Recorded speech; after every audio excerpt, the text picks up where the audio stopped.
Hello students, routing and information protocol RIP lecture में आपका स्वागत है।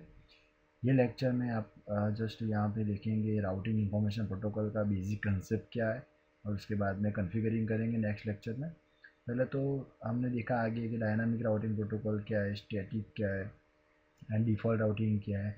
तो पूरा उसका कंसेप्ट समझा है कि डायनामिक राउटिंग एक राउटिंग प्रोटोकॉल से काम करता है। तो उसमें ये पहला प्रोटोकॉल है राउटिंग इंफॉर्मेशन प्रोटोकॉल। पहले तो R I P RIP protocol जो है वो डिस्टेंस वेक्टर प्रोटोकॉल है। हमने प्रीवियसली डिस्कस किया था कि डिस्टेंस जो भी फाइनल डेस्टिनेशन तक पहुंचने का अंतर होता है ऐसे काउंट करता है। वेक्टर मीन्स के पर्टिकुलर डायरेक्शन में कैसे फॉरवर्ड करना है पैकेट को, उस टाइप का एल्गोरिदम सपोर्ट करता है, इसीलिए उसको राउटिंग इंफॉर्मेशन प्रोटोकॉल बोला जाता है। ये ओपन स्टैंडर्ड प्रोटोकॉल है, मीन्स के कोई भी राउटर के अंदर चल सकता है। ये भी सिस्को का राउटर या कोई दूसरे ब्रांड का राउटर उसमें भी हम कॉन्फ़िगर कर सकते हैं।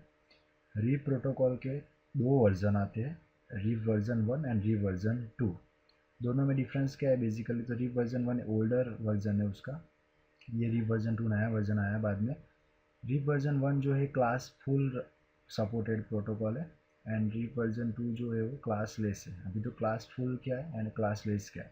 क्लास फुल नेटवर्क जो होता है, राउटिंग प्रोटोकॉल जो होता है वो पूरा अपना सबनेट मास्क जब अपडेट करता है दूसरे राउटर को, तब अपना सबनेट मास्क इंफॉर्मेशन उसके साथ में अपडेट नहीं करता है। क्लासलेस राउटिंग प्रोटोकॉल जो होता है वो राउटिंग टेबल के साथ में अपना सबनेट मास्क इंफॉर्मेशन अपडेट करता है। दूसरा कि क्लासफुल नेटवर्क में इसके सभी जितने भी नेटवर्क्स कनेक्टेड है सभी का CIDR value subnet mask same होता है।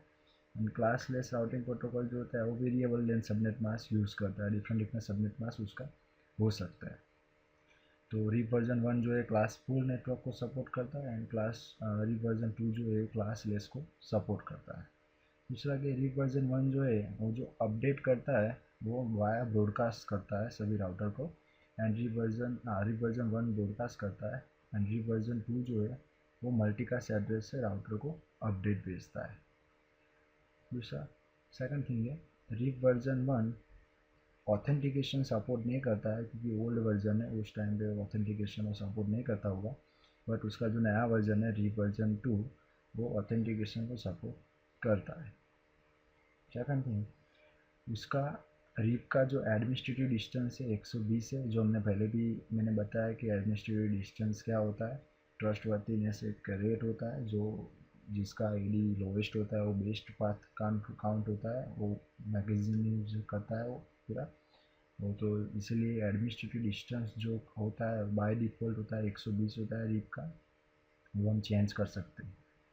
उसके बाद राउटिंग इंफॉर्मेशन प्रोटोकॉल जो डायनामिक राउटिंग प्रोटोकॉल है, इसीलिए वो मैट्रिक काउंट करता है। मैट्रिक एक वैल्यू होता है बेस्ट पाथ डिफाइन करने के लिए, जो कैलकुलेशन होता है उसको होप काउंट करता है। जिसके जितने होप कम होते हैं वो बेस्ट रूट डिफाइन किया जाता है।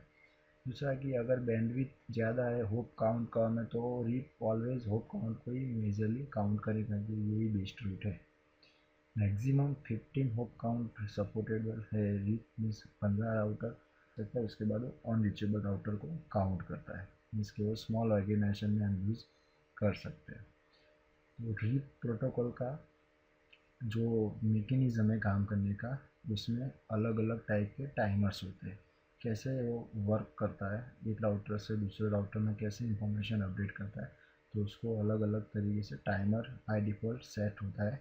वो चेंज भी कर सकते हैं पीछे से, लेकिन अपडेट टाइमर क्या है वो चीज़ देखते हैं पूरा सब टाइमर्स क्या है। तो एक फर्स्ट अपडेट टाइमर, एक राउटर दूसरे राउटर के अंदर, जैसे कि R1 है, R2 है एंड R3 है। R1 मैं एक आपको सिनेरियो के थ्रू समझाता हूँ। मानो कि आर तीनों में हमने RIP रीप राउटिंग कॉन्फ़िगरेशन किया हुआ है। तो R1 राउटर 30 सेकंड के बाद R2 को अपडेट भेजेगा। अब उसको अपडेट टाइमर बोलते हैं। उसका राउटिंग टेबल का जो इन्फॉर्मेशन होता है नेटवर्क का वो यहाँ पे भेजेगा। R2 उसके बाद 30 सेकंड में उसका राउटिंग टेबल R3 को भेजेगा। ऐसे करके करके आगे वो अपडेट टाइमर्स के थ्रू अपडेट होता रहता है। दूसरा होता है कि इनवैलिड टाइमर, एक hold down timer and flush timer. Invalid timer जो होता है वो 180 सेकंड का होता है। मानो कि कोई रूट बंद हो गया, अनरीचेबल आ रहा है, जैसे कि R1 का जो इंटरफेस है वो बंद आ रहा है, तो R2 राउटर्स उसका जो अपडेट्स है वो तब तक होल्ड डाउन टाइम इसका होल्ड करके रखेगा तो 180 सेकंड। उसके बाद वो रूट को इनवैलिड डिक्लेयर कर देगा, अनरीचेबल है, इसलिए वो उसकी राउटिंग टेबल के अंदर उसको इनवैलिड काउंट कर देगा 180 सेकंड के बाद। उसके बाद उसकी राउटिंग टेबल के अंदर 240 सेकंड के बाद उसको फ्लश कर देगा, वो एंट्री को रिमूव कर देगा। तो वो होता है उसका फ्लश टाइमर, वो होता है बाय डिफॉल्ट 240 सेकंड। तो ऐसे रीप प्रोटोकॉल टाइमर के थ्रू काम करता है, वो हम लोग चेंज कर सकते हैं टाइम कमांड से। एंड अभी नेक्स्ट लेक्चर में देखते हैं कि रीप कैसे कॉन्फ़िगर करते हैं एंड उसको कैसे मैनेज करते हैं, पूरा प्रैक्टिकल देखते हैं लैब एक्सरसाइज में। Thank you.